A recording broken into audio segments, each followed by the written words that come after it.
சமூக ஊடகங்களில் பரவும் போலி விளம்பரங்கள் குறித்து மக்களுக்கு நடுவண் அரசு எச்சரிக்கை விடுத்துள்ளது. சமூக ஊடகங்களில் போலியான முதலீட்டு திட்டங்கள், வேலைவாய்ப்பு மோசடிகள் மற்றும் இணையவழி சதி திட்டங்களுக்கு போலி விளம்பரங்கள் பயன்படுத்தப்படுகின்றன. சில சமயங்களில் பயனர்களை தவறாக வழிநடத்த டீப் பேக் ஒளிப்பதிவுகளும் பயன்படுத்தப்படுகின்றன.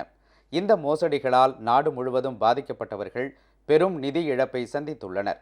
கண்ணை கவரும் காட்சிகள், தவறான வாக்குறுதிகள் மற்றும் தொழில்முறை தோற்றமுடைய இணைய பக்கங்களால் பலர் ஏமாற்றப்பட்டுள்ளனர்.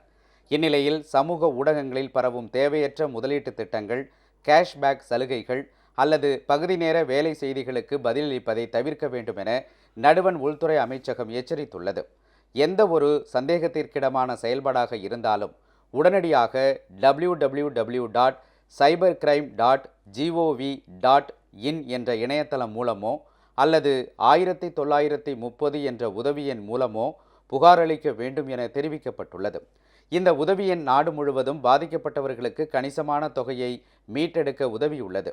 மேலும் எச்சரிக்கையாகவும் விழிப்புணர்வுடனும் இருக்க சைபர் டோஸ்ட் என்ற அதிகாரப்பூர்வ சமூக ஊடக கணக்கை அனைத்து முன்னணி சமூக ஊடக தளங்களிலும் பின்தொடர வேண்டும் என்று நடுவண் அரசு அறிவுறுத்தியுள்ளது.